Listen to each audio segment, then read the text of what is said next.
Hello everyone, in this presentation we'll learn about phosphate solubilizers. I'm making this video because a user of mine commented on my video to make a video on phosphate solubilizer. So here is the video guys, and do comment the next topic which you want me to make a video on in the comment box. Moving forward, the link to this slideshow is present in the description box and also in the comment box, so you can find it there. In this video, we'll learn about the definition, introduction of phosphate solubilizers, their type, their mechanism, their isolation, their inoculant production, their application, and also their role as a phosphate solubilizing bacteria or fungus microorganism. So what are phosphate solubilizer microorganism? ये जो होते हैं ये beneficial microorganism, beneficial यानी कि हमें benefit provide करते हैं, और ये केपेबल होते हैं किस चीज़ के लिए? जो कि ब्रेक डाउन करते हैं ऑर्गेनिक और इनऑर्गेनिक फॉस्फोरस कंपाउंड का, जो कि कैसे हैं? इनसॉल्युबल हैं, उन्हें सॉल्युबल फॉर्म में, सॉल्युबल फॉस्फोरस में, सो दैट वो प्लांट्स जो हैं उन्हें एक्सेप्ट कर सकते हैं। अब फॉस्फोरस जो होता है वो मेजर ग्रोथ लिमिटिंग न्यूट्रिएंट होता है। ग्रोथ लिमिटिंग यानी कि अगर वो प्रेजेंट नहीं होगा तो हमारा जो प्लांट है उसकी ग्रोथ अच्छे से नहीं हो पाएगी, एंड ये सॉइल सॉल्यूशन में प्रेजेंट होते हैं as phosphate anions. Now phosphate anions जो होती हैं वो एक्सट्रीमली रिएक्टिव होती हैं, लेकिन वो इमोबिलाइज हो जाती हैं। कैसे? कि वो एक जगह ही प्रेजेंट रहती हैं।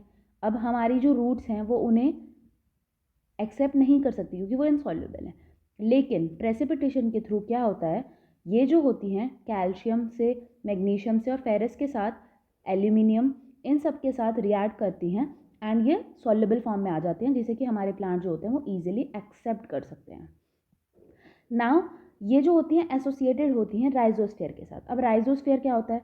जैसे कि हमारी प्लांट रूट होती है, तो प्लांट रूट के आसपास का जितना भी एरिया होता है वो होता है राइजोस्फीयर, एंड उसमें जो बैक्टीरिया फाउंड होते हैं उन्हें हम बोलते हैं राइजोबैक्टीरिया।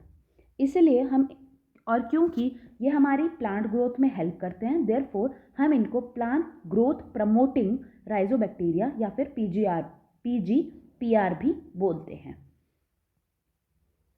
अब जो फॉस्फोरस होती है वो हाईली इनसॉल्युबल होती है और अनअवेलेबल होती है प्लांट्स के लिए, लेकिन different bacterial species and also different fungal species क्या करती हैं? उसे सॉल्युबलाइज कर देती हैं। कैसे?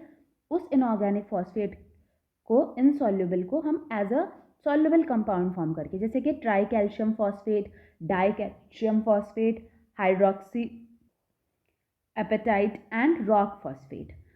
दे are also use as biofertilizers. Biofertilizers क्या होते हैं? वो बायोफर्टिलाइजर्स वो कंपाउंड होते हैं जिनके अंदर लिविंग माइक्रो ऑर्गेनिज्म प्रेजेंट होते हैं, जो कि हम प्लांट के सरफेस पे, सॉइल में या फिर सीड्स में ऐड करते हैं, जो कि हमारी राइजोस्फीयर के साथ कॉलोनाइज करते हैं और हमारे प्लांट की ग्रोथ, उसकी सप्लाई, उसकी अवेलेबिलिटी न्यूट्रिएंट्स की वो बढ़ा देते हैं। या फिर कंट्रोल एजेंट की तरह, कंट्रोल एजेंट्स क्या करते हैं?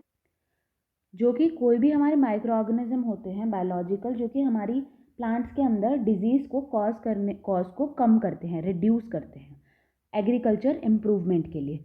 इन दोनों से ही हमारा एग्रीकल्चर इम्प्रूव होता है। बायोफर्टिलाइजर से जो फिर इफेक्टिविटी को इंक्रीज करते हैं, एंड कंट्रोल एजेंट जो कि डिजीज़ को डिक्रीज करते हैं। टाइप्स ऑफ फॉस्फेट सॉल्युबलाइजर ऑर्गेनिज्म जो होते हैं वो डिफरेंट टाइप्स के होते हैं, जैसे कि बैक्टीरियल जनरा वाले, फंगल जनरा, एक्टिनोमाइसिटीज एंड आर्बास्कुलोमाइकोराइजा। अगर हम इनके मैकेनिज्म की बात करें कि फॉस्फेट सॉल्युबलाइजेशन का जो मैकेनिज्म है या फॉस्फेट सॉल्युबलाइजर कैसे काम करते हैं, तो वो क्या करते हैं? प्रोडक्शन करते हैं ऑर्गेनिक एसिड्स का और एसिड फॉस्फेटेसिस का।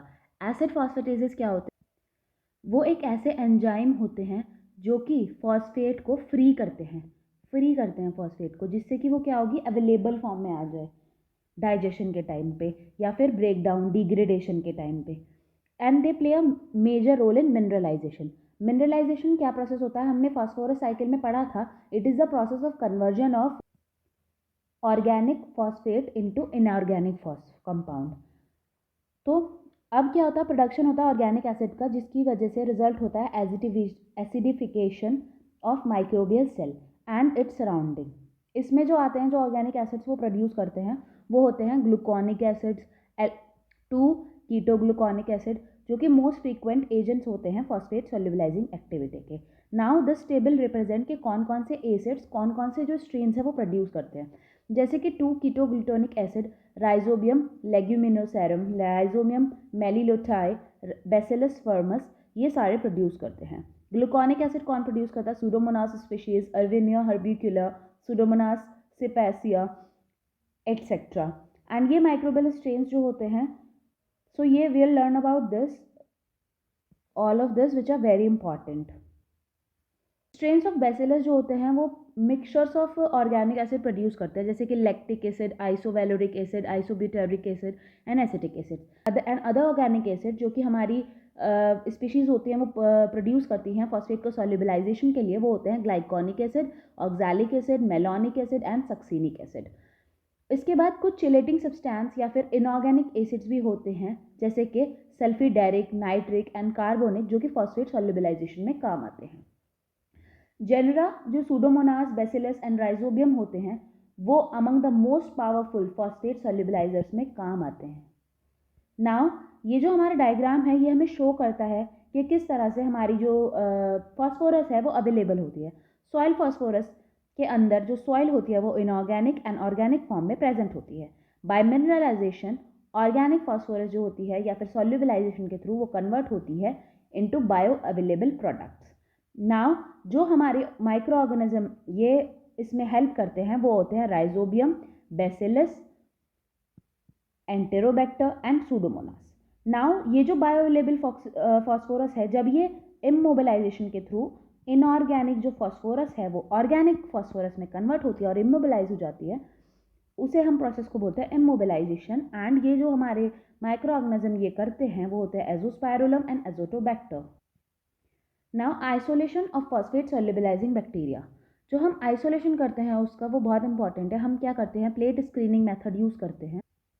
Plate screening method, media plate लेते हैं, उसके अंदर मीडिया प्रिपेयर करते हैं, उसके अंदर हम इनोकुलेशन करते हैं एंड देन उसकी स्क्रीनिंग करते हैं। उसके बाद हम स्क्रीनिंग के बाद क्या देखते हैं, जो फॉस्फेट सॉल्युबलाइजर होते हैं वो क्लियरिंग जोन्स प्रोड्यूस करते हैं अराउंड द माइक्रोबियल कॉलोनीज।